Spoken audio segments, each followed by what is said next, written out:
Hi everyone. So next, the second topic, that is refraction through plane surface. Okay. So you all know that refraction through plane surface, right? The process, and let's say there are two media, which is like this is the interface between them. Medium 1 and medium 2. Two media are there, and N1 is the refractive index of first medium, and second one N2, and then and V1, V2, which means V1 is the velocity of light in the first medium, and V2 is the velocity of light in the second medium. Okay. So what is refraction? Refraction is bending of light when it passes from one medium to another medium.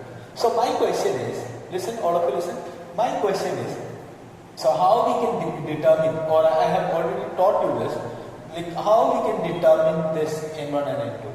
Okay, or how we can determine the bending, how it will bend. So it is very easy only. So look at this here.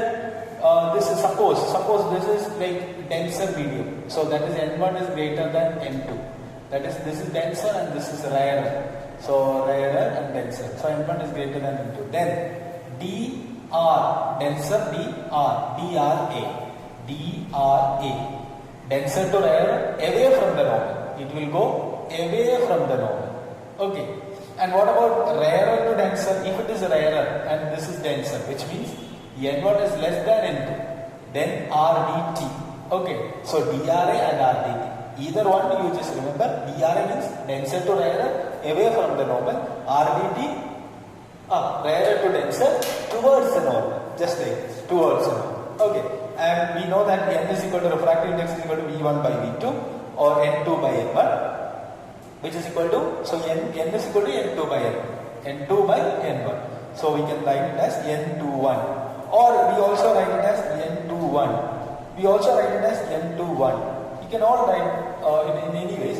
So look at this. This is equal to N2 by N1, which is equal to V1 by V2, which is equal to lambda 1 by lambda 2. What is lambda 1 by lambda 2? Which means their wavelengths of the lights. And so these are the basics of refraction. And then I would like to talk to you about real depth and apparent depth. Okay, when you look at from the top, for example, there is like a pond, and when I look at from the top, so we can see that like you always like, you must have seen that like the pebbles or the fish, they appear to be like raised from there. So why is that? Why? Because like this is because of refraction. So this is the original height h, and what is h dash? H dash means the apparent height. That is the height which we see.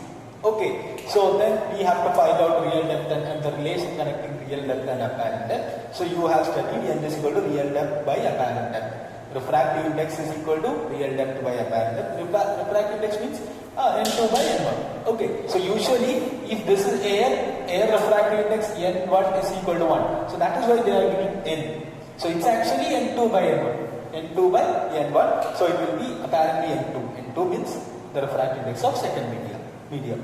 So real depth by apparent depth, which is equal to h by h dash, h upon h dash, and then shift is equal to d. Shift is equal to d. Which is, what is shift? Shift is a distance or how much the height has shifted, or this is shift. Real depth minus apparent depth, the difference between those 2 points. Okay, how much it has shifted. So that is what is shift. D is equal to h minus h dash. Put the value of h dash. H dash is nothing but h by n. So when you put h by n, you can take h outside, h into 1 minus 1 by n. So the same thing, you can, when you are looking, like here one aquarium is there, a glass aquarium. So when I'm looking at that, so I can feel the same way. I can feel in the same way here. So I can say that x is equal to, here also the shift. This is known as lateral shift.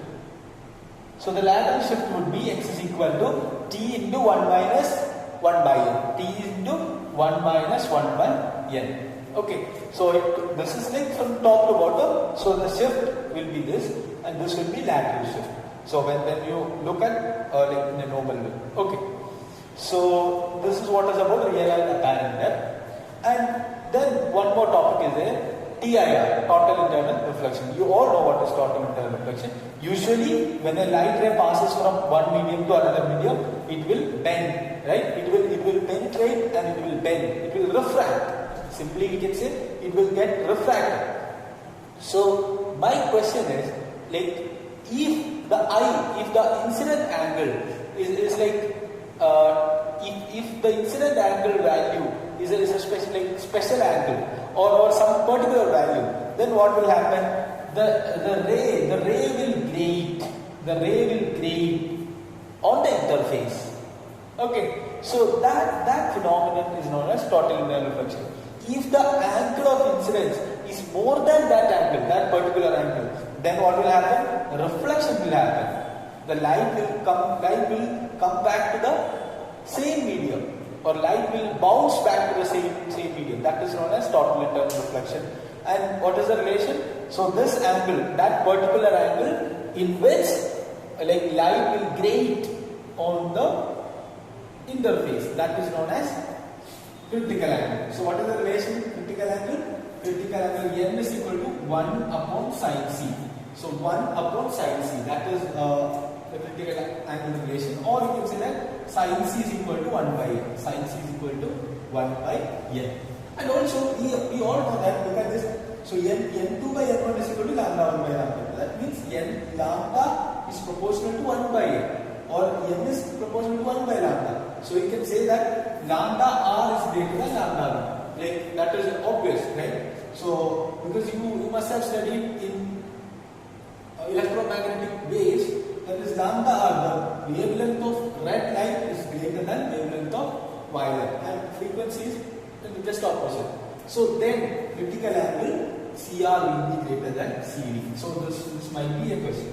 Okay, so this is an important point.